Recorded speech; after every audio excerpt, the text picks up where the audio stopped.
आज हम बात करेंगे एक ऐसे महान संत, कवि और समाज सुधारक की, जिनकी वाणियाँ व दोहे आज भी लोगों के दिलों में राज करते हैं। जी हाँ, हम बात कर रहे हैं कबीर जी की। हिंदू हो, मुस्लिम हो या किसी भी धर्म के व्यक्ति, कबीर जी के दोहे हर किसी को आत्मिक शांति देते हैं। उनके दोहों वाणियों में वो जादू है जो हमें सोचने पर मजबूर कर देता है। जिनका शिशु रूप में अवतरण आज से लगभग 600 साल पहले भारत की पवित्र भूमि और आध्यात्मिक शिक्षा का केंद्र माने जाने वाले काशी के लहरतारा तालाब में एक विकसित कमल के फूल पर सन 1398 विक्रमी संवत 1455 ज्येष्ठ मास की पूर्णिमा को हुआ था, जो इस धरा पर 120 वर्ष तक रहे तथा उस समय जब पाखंड तथा धार्मिक कट्टरता अपने चरम पर थी, तब कबीर जी ने अपने सत्य मार्ग अर्थात तत्व ज्ञान का प्रचार डंके की चोट में निडरता के साथ किया और सन 1518 में मगहर, वर्तमान जिला संत कबीर नगर से लाखों लोगों के सामने से सशरीर सतलोक चले गए थे। इन 120 वर्षों में कबीर साहिब ने अनेक लीलाएं व चमत्कार किए, लेकिन उस समय के नकली धर्म गुरुओं ने अपनी नकली दुकान को चलाने के लिए कबीर परमात्मा की फाइल को ही दबा कर रख दिया था, क्योंकि उस समय लोग अशिक्षित थे और शिक्षा का अधिकार केवल ब्राह्मण वर्ग और काजी मुल्लाओं को था। लेकिन संत रामपाल जी महाराज ने वर्तमान समय में चारों वेदों, गीता, सूक्ष्म वेद आदि सर्व धर्म ग्रंथों से प्रमाणित करते हुए कबीर साहिब के चमत्कारों का रहस्य हम सभी के सामने पुनः उजागर किया है। तो आज के इस वीडियो में हम संत रामपाल जी महाराज द्वारा खोले गए इतिहास के उन्हीं पन्नों को पुनः पलटेंगे और जानेंगे कबीर जी के चमत्कारों की अनोखी लीला को, जिसे आज तक छुपा कर रखा गया था।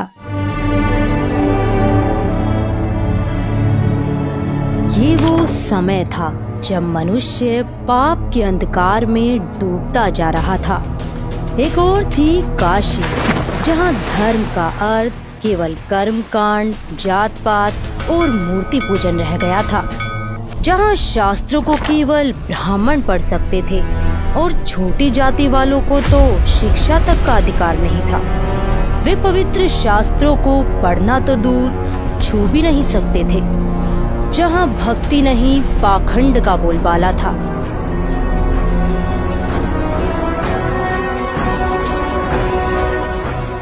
और दूसरी ओर थी दिल्ली सल्तनत, जहाँ तख्त पर बैठा था एक ऐसा सुल्तान जो खुद को आवाम का खुदा समझता था। नाम था सिकंदर लोधी, एक ऐसा शासक जिसके हुक्म से मजहब तय होता था और शमशीर के बल पर खुदा का नाम फैलाया जाता था।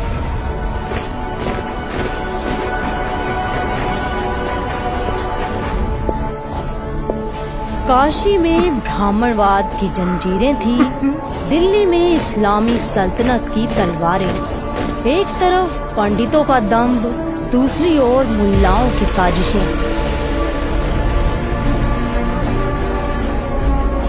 लेकिन जब पूरा समाज धर्म के नाम पर भ्रमित हो जाए, जब ईश्वर का नाम सिर्फ कुछ वर्गों की जागीर बन जाए, तब स्वयं परमेश्वर अधर्म का नाश करने और धर्म को बचाने इस धरा पर अवतरित होते हैं। ज्येष्ठ मास की पूर्णिमा को सन 1398 अर्थात विक्रमी संवत 1455 को सुबह ब्रह्म मुहूर्त में कबीर परमेश्वर सतलोक से सशरीर आकर शिशु रूप में लहरतारा तालाब में कमल के फूल पर विराजमान हुए। जिस कार्य को करने के लिए परमात्मा इस धरा पर अवतरित होते हैं, उसे वह बचपन से ही शुरू कर देता है। वह कार्य है तत्व ज्ञान। ना मेरा जन्म ना गर्भ बसेरा, बालक बन दिखलाया। काशी नगर जल कमल पे डेरा, तहाँ जुलाहे न पाया। मात पिता मेरे कछुनाही, ना मेरे घर दासी।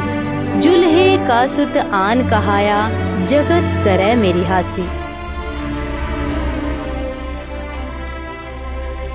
जो ना धर्म बदलवाते थे ना तलवार चलाते थे, उनकी वाणी ही तलवार थी और उनका तत्व ज्ञान था अधर्म और क्रूरता का अंत। दिल्ली के बादशाह सिकंदर को एक समय जलन का रोग हो गया, जिसे सारा मुल्क सलाम करता था। आज वो अपने ही जिस्म की आग से बच नहीं पा रहा था। दवाएं हार चुकी थी, अब अल्लाह के किसी बंदे की तलाश थी।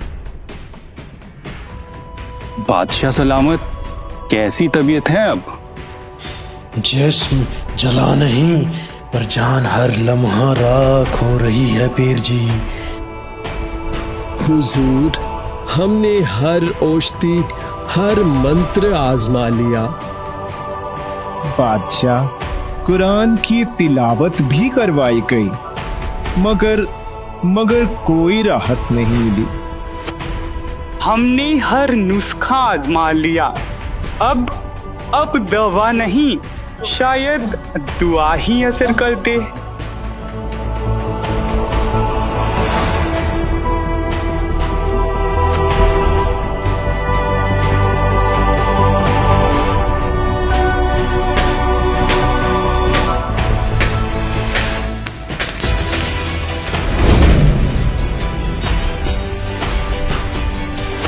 जहां पना काशी नगर में कबीर नाम की एक फकीर हैं। लोग कहते हैं मुर्दे तक बोल उठते हैं उनके कर्म से। कबीर, कहीं ये वो तो नहीं जिसने मरी हुई गाय को जिंदा किया था? जी हुजूर। काशी चलने की तैयारी करो।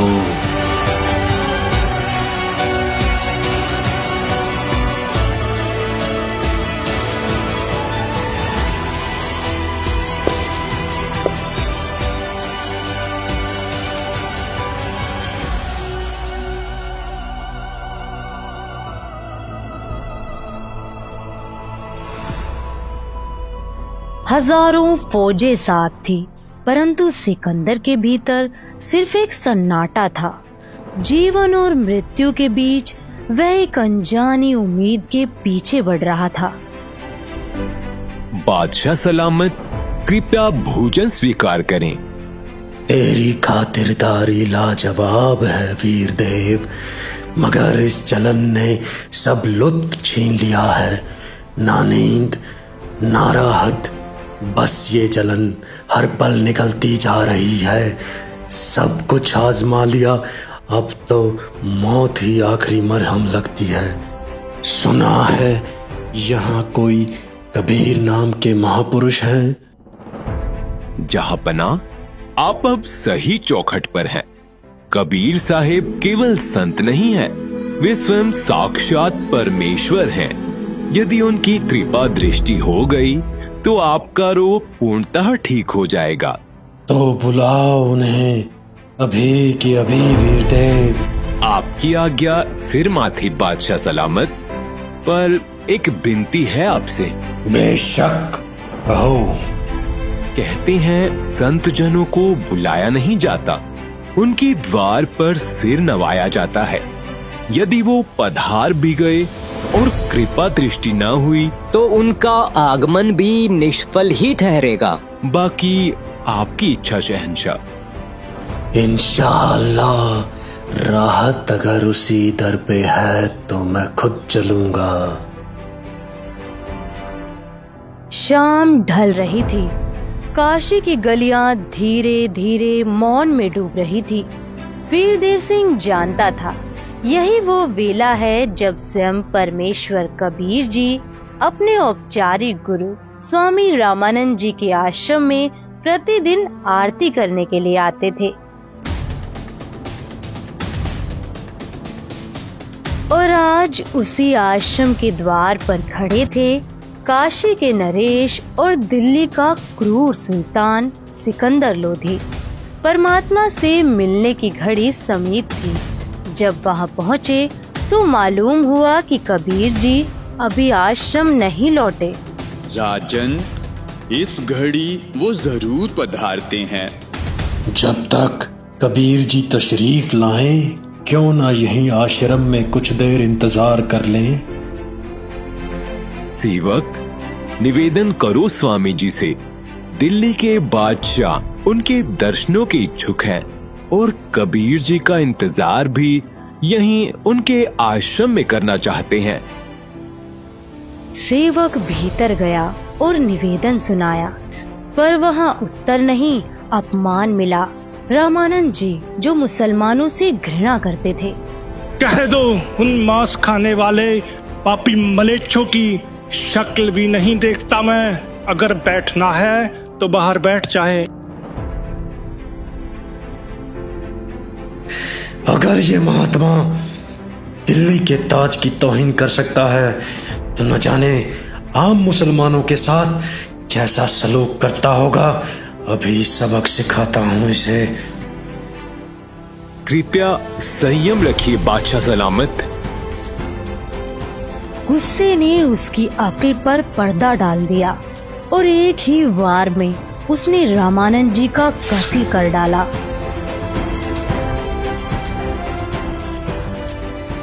ये क्या कर डाला आपने हुजूर? वीर सिंह, ये क्या कर बैठा मैं? जिससे मिलने आया था उसी के पीर को मार डाला। अब कबीर साहेब मुझे कभी मुआफ नहीं करेंगे। मैं गुनाहों से लदा एक बदनसीब इंसान हूँ। हे परमात्मा। वीर देव, चलो यहाँ से। कबीर साहेब अब मुझे नजरे रहमत से कभी नहीं देखेंगे। मैं उनके सामने गया तो बस बद्दुआ मिलेगी। चलो चलो इसी वक्त। जो आज्ञा शहंशाह। चलिए। बादशाह, मेरे गुरुदेव कबीर जी आ रहे हैं। जैसे ही कबीर साहिब जी करीब आए, वीर सिंह ने जमीन पर लेटकर दंडवत प्रणाम किया और सिकंदर भी खौफ और अदब के साथ उनके कदमों में झुक गया। दो बादशाह आज इस फकीर के दर पे कैसे आए हैं? मुझ गरीब को कैसे दर्शन दिए? कबीर जी ने अभी तो दस्ते करम उठाया भी न था और सिकंदर की सालों पुरानी जलन यूं मिट गई जैसे कभी थी ही नहीं। उसकी आंखें भर आई, पर इस बार दर्द से नहीं, रहमत से। या अल्लाह, रहम कर। मैं निहायती नीच हूँ, माफी का तलबगार हूँ।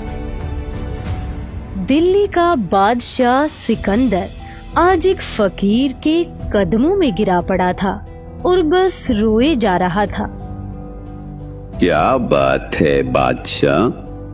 हुजूर, मैंने वो जुर्म कर डाला है जिसे खुदा भी मुआफ नहीं करेगा। जिस रोग से निजात मांगने आया था वो तो आपके करम से मिट गया, पर अब इस गुनाह से कैसे निकलूं? माफ किया तुझे, अब बता क्या हुआ? क्या वाकई माफ कर दिया आपने? हाँ बिल्कुल माफ किया। अब बता तेरे दिल में क्या बोझ है? मैंने गुस्से में आकर आपके पीर स्वामी रामानंद का सर कलम कर दिया। पर कबीर जी की आंखों में न गुस्सा था न शिकायत, बस करुणा का सागर था। जो हुआ मालिक की मर्जी से हुआ, लेकिन आप उनका अंतिम संस्कार करवा कर ही जाना, वरना निंदा के पात्र बन जाओगे। वीर सिंह, ये इंसान नहीं, ये तो वाकई खुदा हैं। मैंने इनके पीर को मार डाला, फिर भी इनके माथे पर शिकन तक न आई। अभी तो देखा ही क्या है बादशाह, ये तो बस शुरुआत है। ये क्या कर डाला राजा ने? ब्राह्मण हत्या महापाप हो गया। कबीर जी आ गए, कबीर जी आ गए। जैसे ही परमेश्वर कबीर जी भीतर पहुँचे तो देखा रामानंद जी का धड़ अलग, सिर अलग पड़ा था, शरीर पर चादर डाल दी गई थी। हे कबीर जी, सिकंदर ने अपने गुरुदेव की हत्या कर दी। अरे नादानो, जिसके कर्मों में जो लिखा हो वो तो उसी के हाथों पूर्ण होता है। अरे ये तो दोबारा लौट आया। कबीर जी ने अपने गुरुदेव के मृत शरीर को दंडवत प्रणाम किया और चरण छुए। उठिए गुरुदेव, दिल्ली के बादशाह आपके दर्शनार्थ आए हैं। दूसरी बार पुकारा और सिर धड़ से यूं जुड़ गया जैसे कभी जुदा ही न था। स्वामी रामानंद जी फिर से जिंदा हो उठे, लेकिन देह से जो निकला वो सिर्फ खून नहीं था, आधा खून आधा दूध। हे परमात्मा, ये कैसा संकेत है? स्वामी जी, अभी तक आप हिंदू और मुसलमानों को दो समझते हो, इसलिए आधा दूध और आधा खून निकला है। आप अन्य जाति वालों को तो अपना साथी समझ चुके हो। यह जीव सब एक है। आप तो जानी जान हो, आप तो लीला कर रहे हो। जिसके बाद कबीर जी ने बताया, कबीर अलख इलाही एक है, नाम धराया दोय। कहे कबीर दो नाम सुनी, भरम परो मति कोय। कबीर राम रहीमा एक है, नाम धराया दोय। कहे कबीर दो नाम सुनी, भरम परो मति कोय। कबीर कृष्ण करीमा एक है, नाम धराया दोय। कहे कबीर दो नाम सुनी, भरम परो मति कोय। कबीर राम कबीर एक है, कहन सुनन को दोय। दो करी सोई जानई, सतगुरु मिला न होए। जिसके बाद स्वामी रामानंद जी की आंखें भर आई। उन्होंने सिकंदर को सीने से लगा लिया। इसके बाद रामानंद जी हिंदू तथा मुसलमानों को तथा सर्व जाति व धर्मों के व्यक्तियों को प्रभु के बच्चे जानकर प्यार देने लगे। दिल्ली के बादशाह सिकंदर लोधी के साथ उनका धार्मिक पीर शेख तकी भी बनारस गया था, लेकिन वह हिंदू संतों से बहुत ईर्ष्या करता था तथा उन्हें व उनके शिष्यों को काफिर कहता था। इसलिए वह सिकंदर लोधी और वीरदेव सिंह के साथ स्वामी रामानंद जी के आश्रम नहीं गया था और वीरदेव सिंह के महल में बने विश्राम गृह में ही रुका। सिकंदर लोधी विश्राम गृह में आकर शेख तकी से, पीर जी, मेरा लाइलाज रोग जिसे कोई भी शफा न दे सका, इन्होंने बस एक नजरे करम से रफा कर दिया।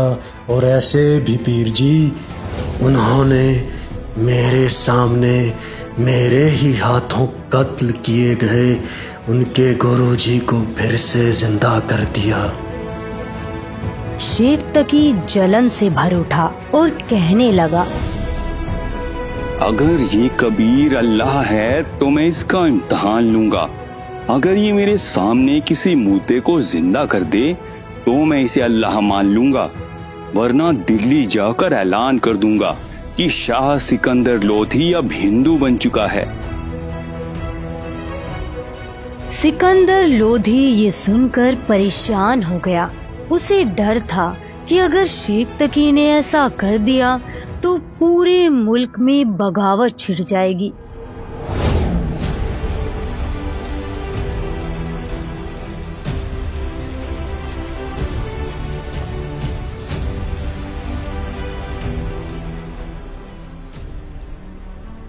दिल्ली के बादशाह सिकंदर लोधी ने कबीर साहिब जी से इल्म हासिल किया और अदब से अर्ज की कि हुजूर मेरे साथ दिल्ली चलिए।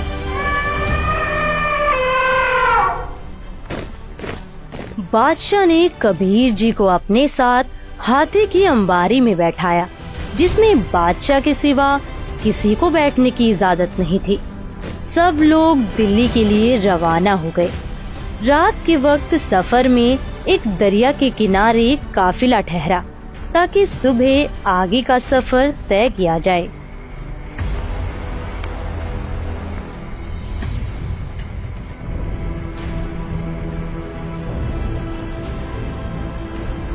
शेख तकी बादशाह सिकंदर से बेरुखी से पेश आ रहा था। क्या मामला है पीर जी?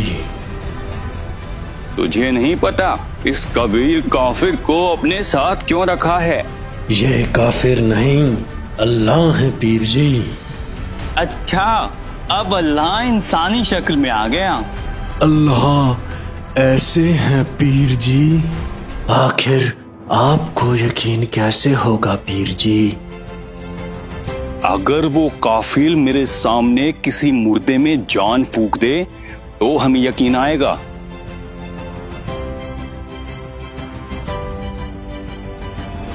जाओ कह दो उससे कि कोई मुर्दा ले आए।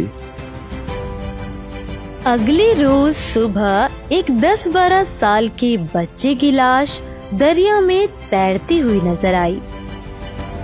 लो आ गया मुर्दा, अब जिंदा करके दिखाओ। पहले आप ही आजमा लीजिए पीर जी। मौजूद वजीरों और सिपाहियों ने भी शेख तकी को पहले अपनी ताकत आजमाने की सलाह दी। शेख तकी अपने तंत्र मंत्र पढ़ता रहा, लेकिन कुछ भी असर न हुआ। इतने में मुर्दा पानी के बहाव के साथ 3 फरलांग आगे चला गया। चालाकी देखो इसकी। ये कबीर चाहता था कि ये मुसीबत मेरे सिर से टल जाए। कहीं मुर्दे भी जिंदा होते हैं? मुर्दे तो बस कयामत के रोज उठाए जाएंगे। पीर जी आप इत्मीनान रखें। फिर कबीर साहिब ने मुर्दे की तरफ हाथ बढ़ाया और इशारा किया। हे जीवात्मा, जहाँ कहीं भी है, कबीर हुक्म से इस शरीर में प्रवेश कर और बाहर आ। बस इतना कहना था कि मुर्दे की जिस्म में हलचल हुई और वो बच्चा जिंदा होकर कबीर साहिब के सामने आ खड़ा हुआ। उसने कबीर साहिब के कदमों में सजदा किया। इस अनोखे वाक़े को देखकर सभी दंग रह गए। कबीर साहिब ने तो कमाल कर दिया। इस तरह उस बच्चे का नाम कमाल रख दिया गया। कबीर साहिब ने उसे अपने साथ रखा और बेटे की तरह उसकी परवरिश की। फिर काफिला दिल्ली की तरफ रवाना हुआ। धीरे धीरे ये खबर दूर दूर तक फैल गई कि कबीर साहिब ने एक मुर्दे को जिंदा कर दिया। शेख तकी अंदर ही अंदर सुलग रहा था। उसे लगा ये कबीर अब खतरा बन चुका है। मेरी बेटी भी तो थी, दफन है अब तक वहीं। ये कबीर तो बस एक जादूगर है। अपने जंतर मंतर से बादशाह की अक्ल पर पर्दा डाल दिया है। अगर तुम खामोश रहे तो हालात बिगड़ जाएंगे। हुक्म कीजिए पीर जी, हम आपके ही साथ हैं। अगर कबीर मेरी बेटी को, जो कब्र में दफन है, जिंदा कर दे तो हम उसे अल्लाह मान लेंगे। ठीक है, हर जगह मुनादी करवा दो ताकि सब देख लें और किसी को कोई शक न रहे।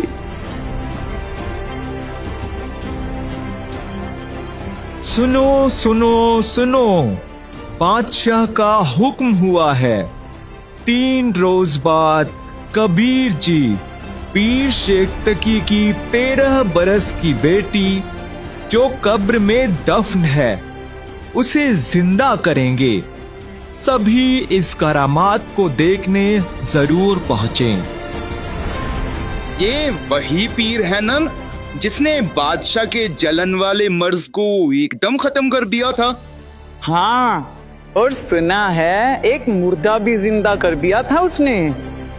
अरे फिर तो चलना ही पड़ेगा भाई, देखें तो सही कौन सी करामात है इस पीर में।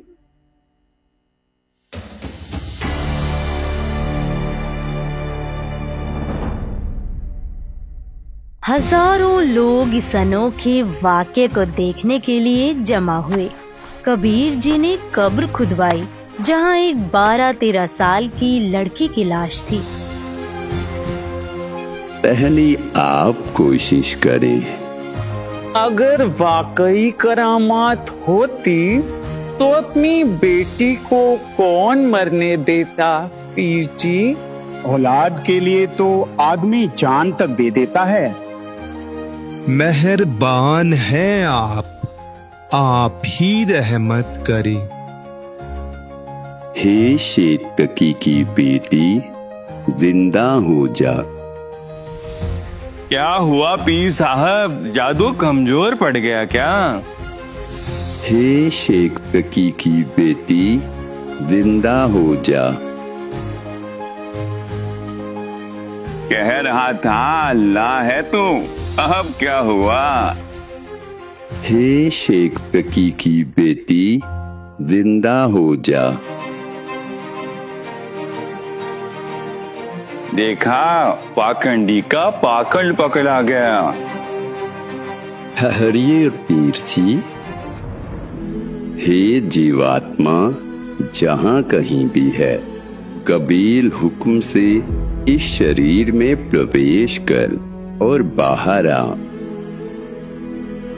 बस इतना फरमाना था कि लाश में हलचल हुई और लड़की जिंदा होकर बाहर आ गई।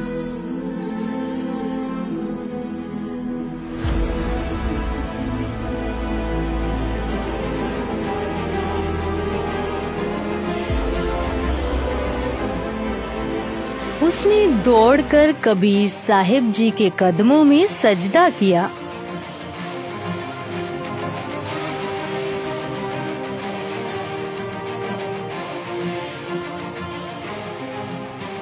जिंदा हुई लड़की ने 1.5 घंटे तक कबीर साहिब जी की महिमा का गुणगान किया।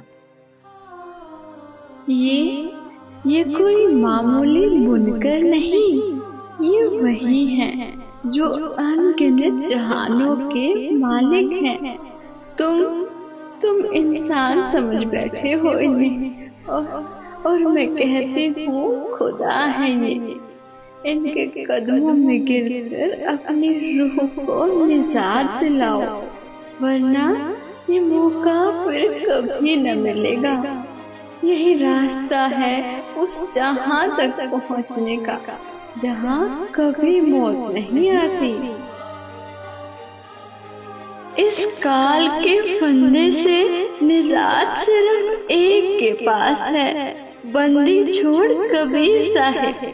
ना व्रत, ना रोजा, ना तीर्थ, ना इबादत, कुछ भी नहीं छुड़ा सका मुझे उस अजाब से। मैं भटकी, बहुत भटकी। इबादत नहीं थी, बस दिखावा था, और हर जन सजा बन गया। बेटी, अब जाओ अपने पिता के पास। मेरे असली वालिद तो आप हैं। इसने तो मुझे जमीन में दफन कर दिया था। अब इसका और मेरा हिसाब बराबर हो चुका है। कबीर साहिब ने तो एक बार फिर कमाल कर दिखाया। सच कहीं ये कोई इंसान नहीं, खुदा है। कब्र से जिंदा उठा दिया, ऐसी करामात तो सुनी भी न थी कभी। कबीर परमेश्वर ने लड़की का नाम कमाली रखा और उसे अपनी बेटी की तरह अपनाया। उन्होंने उसे नाम दीक्षा दी और हजारों लोगों ने उसी वक्त कबीर जी से उपदेश ग्रहण किया। अब तो मेरी तमाम इज्जत मिट्टी में मिल गई। शेख तकी ने देखा कि कबीर साहिब जी की शान दिन ब दिन और भी बढ़ रही है, मगर उसकी ईर्ष्या कम नहीं हुई। हर हाल में वो यही चाहता था कि कबीर साहिब को कैसे नीचा दिखाया जाए। इतनी बड़ी करामात देखने के बावजूद भी उसकी आंखें नहीं खुली। खुदा सामने खड़े थे, मगर गुरूर और हसद की चादर ने उसकी आंखों पर पर्दा डाल रखा था।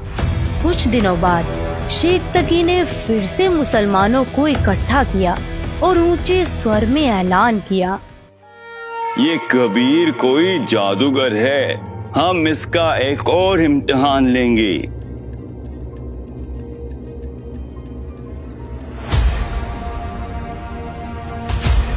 बादशाह सलामत, हम इस कबीर को उबलते हुए सरसों के तेल के कड़ाहे में डालेंगे। अगर ये बच गया तो हम इसे सचमुच खुदा का बंदा मान लेंगे। अगर इनकी बात नहीं मानी तो हुकूमत खतरे में पड़ सकती है। ठीक है, कह दो उन्हें, तेल गरम कर लेंगे। शेख तकी ने मोटी मोटी लकड़ियां लगाकर तेल के कड़ाहे को बहुत उबाल दिया और कबीर परमेश्वर को उठाकर उसमें डालने का हुक्म दिया। पीर जी, ये तकलीफ भी क्यों कर रही हो? मैं खुद ही बैठ जाऊंगा।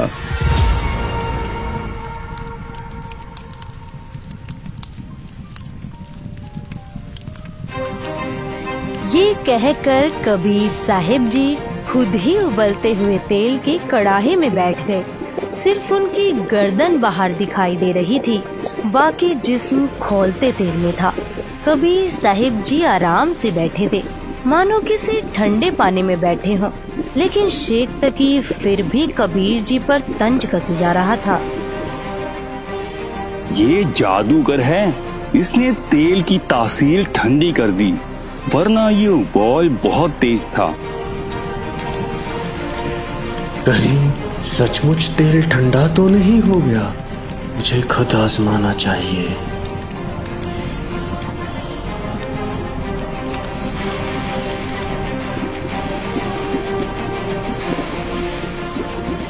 बादशाह, उंगली मत डालना, ये इतना गर्म है कि उंगली गायब हो जाएगी। परंतु सिकंदर बादशाह नहीं माना। सोचा कि जब कबीर साहिब जी तेल में बैठे हैं तो तुझे क्या होगा, और फिर मना करते करते उबलते हुए तेल में उंगली डाल दी। जितनी उंगली तेल में गई थी उतनी ही कटकर अलग हो गई और बादशाह दर्द के मारे बेहोश हो गया।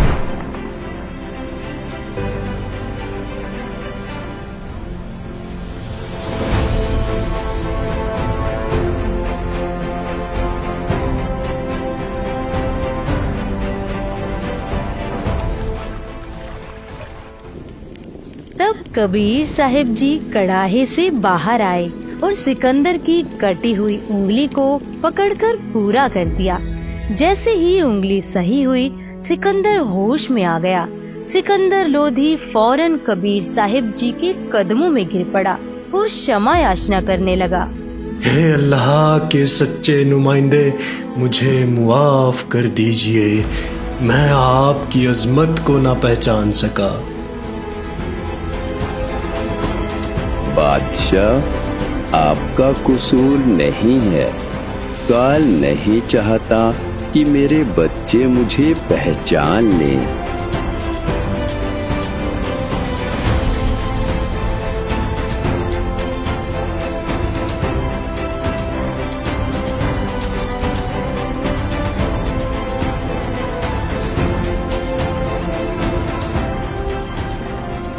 चलिए पीर जी।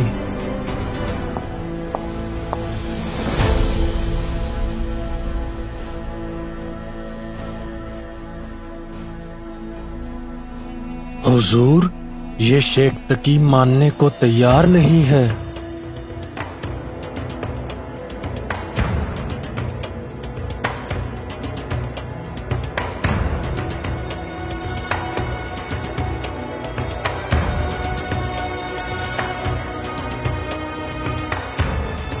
ठीक है बादशाह, कर लेने दे इसे जो ये करना चाहता है।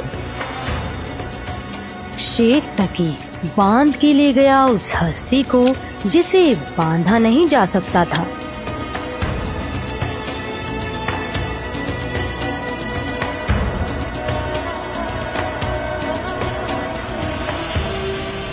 फिर डाल दिया उसे गहरे कुएं में, जहां न रोशनी पहुंची थी न ही इंसानियत कभी उतरी थी। ऊपर से भर दिया 150 फुट तक, जैसे खुदा को मिट्टी में छुपाया जा सकता हो। और फिर चला गया सिकंदर के पास, धोकर अपना मुंह और वही दागदार इरादा। बादशाह, कर दिया तेरे शहर को खत्म। इतनी मिट्टी डाल दी है उस पर, हवा भी नहीं पहुंच पाएगी वहां। पीर जी, आप किसकी बात कर रहे हैं? तेरे पीर कबीर की। आज हमने उसे खत्म कर दिया। पीर जी, परमेश्वर कबीर जी तो अभी अभी मेरे हुजरे में थे, वे तो कहीं गए ही नहीं। शेख तकी भागता हुआ अंदर गया और देखा परमेश्वर कबीर जी अपने आसन पर इत्मीनान से बैठे थे। यह देखकर वो सन्न रह गया। परमात्मा के ऐसे करामात देखकर हजारों लोग सच्ची इबादत की तरफ आ गए, मगर शेख तकी फिर भी हकीकत कबूल करने को तैयार न था। उसके लिए बेहतर यही था कि वो अपने गुरूर को छोड़कर कबीर साहिब जी के कदमों में गिरकर तौबा करता, मगर उसने अपनी मान बढ़ाई में डूबकर और भी ईर्ष्या पैदा कर ली। जब कबीर साहिब जी काशी लौटे तो उसकी जलन और भी बढ़ गई। ये कबीर किसी भी तरह मर ही नहीं रहा, आखिर कैसे खत्म करूं इसे। नफरत अब हद पार कर चुकी थी और एक रात वो कुछ गुंडे लेकर निकला कबीर जी की झोपड़ी की तरफ।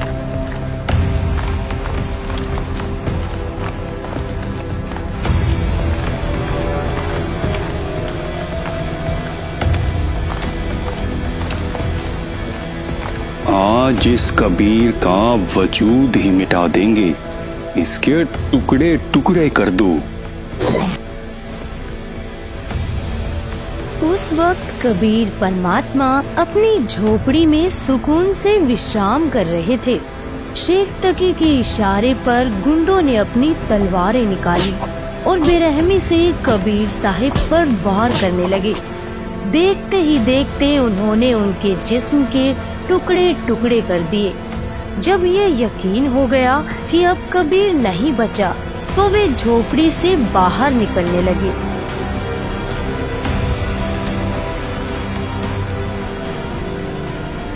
पीर जी, दूध पीकर जाना ऐसे थोड़े ही जाते हैं। ये आवाज सुनते ही शेख तकी और उसके गुंडों के रोंगटे खड़े हो गए। जब वे पलटे तो देखा कबीर साहिब पूरी तरह सलामत खड़े मुस्कुरा रहे थे। उनके चेहरे पर नूर बरस रहा था। ये देख शेख तकी और उसके गुंडों के पैरों तले जमीन खिसक गई। डर के मारे सभी वहाँ से भाग खड़े हुए। उनकी रूह तक कांप गई। लेकिन इस खौफ का असर ये हुआ कि उन गुंडों को तेज बुखार चढ़ गया। कई दिनों तक उनका बदन जलता रहा, बेचैनी से तड़पते रहे। तब खुद कबीर परमेश्वर उनकी मदद के लिए पहुँचे। उनके सिर पर आशीर्वाद भरा हाथ रखा। बेवकूफों, ये पीर तुम्हें मरवा कर छोड़ेगा। ये तुम्हें गुमराह कर रहा है। कबीर परमेश्वर की वाणी में इतनी शक्ति थी कि उनके वचन सीधे उन गुंडों के हृदय में उतर गए। उनका बुखार शांत हुआ और उनकी आंखों से पर्दा उठने लगा। उन्होंने अपनी गलतियों के लिए क्षमा मांगी और उसी क्षण से परमेश्वर कबीर के चरणों में स्वयं को समर्पित कर दिया।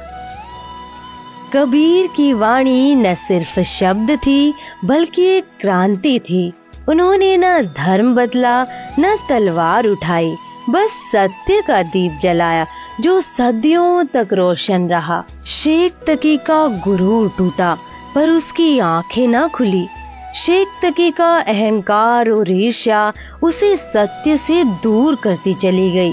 परमेश्वर कबीर ने बार बार उसे अवसर दिए, उसे सत्य का मार्ग दिखाया, लेकिन शेख तकी अपने अंधकार में ही लिप्त रहा। उसने कभी यह स्वीकार नहीं किया कि जिस परम सत्ता को वह चुनौती दे रहा था वह स्वयं अल्लाह है। लेकिन हजारों दिलों में कबीर का संदेश गूंज उठा। न हिंदू न मुसलमान, बस इंसानियत का एक रास्ता। उनके उपदेशों ने काशी से दिल्ली तक और दिल्ली से सारे जहां तक सत्य की गंगा बहा दी। कबीर साहिब की महिमा और उनके चमत्कार दूर दूर तक फैलते रहे। आम जनता से लेकर बड़े बड़े शासक तक सभी ने उनकी शक्ति और उनके ज्ञान को नमन किया। उन्होंने न केवल बीमारों को ठीक किया, मुर्दों को जीवन दिया, बल्कि धर्म के नाम पर फैले पाखंड और अत्याचार को भी समाप्त किया। कबीर परमेश्वर ने दिखाया कि सत्य को न जंजीरें बांध सकती हैं, न मृत्यु डरा सकती है। कबीर साहिब ने समाज को एक ऐसा मार्ग दिखाया जहां प्रेम, समानता और सत्य सर्वोपरि थे। उनकी वाणी ने युगों युगों तक मानव जाति को प्रेरित किया और आज भी उनके संदेश हमें सही राह दिखाते हैं। कबीरा खड़ा बाजार में सबकी मांगे खैर। कबीरा खड़ा बाजार में सबकी मांगे खैर। ना कहूँ से दोस्ती ना कहूँ से बैर, कबीरा ना कहूँ से बैर। आज भी कबीर की वाणी हर उस दिल में गूंजती है जो सत्य की खोज में है। वो न सिर्फ एक संत थे, वो थे सतलोक के संदेशवाहक। वो थे स्वयं परमेश्वर जिन्होंने अपनी वाणी और अपने चमत्कारों से यह सिद्ध किया कि ईश्वर की शक्ति सर्वव्यापी है और प्रेम ही सबसे बड़ा धर्म है। और आज कबीर परमेश्वर के अवतार संत रामपाल जी महाराज भी समाज को ऐसा ही मार्ग दिखा रहे हैं जहां प्रेम, समानता और सत्य सर्वोपरि है। उनका नारा है, जीव हमारी जाति है, मानव धर्म हमारा। हिंदू, मुस्लिम, सिख, ईसाई धर्म नहीं कोई न्यारा। संत रामपाल जी महाराज कबीर साहिब के मार्ग को अनुसरण करते हुए धार्मिक पाखंडों, जात पात, धार्मिक भेदभाव को तत्व ज्ञान से समाप्त कर रहे हैं।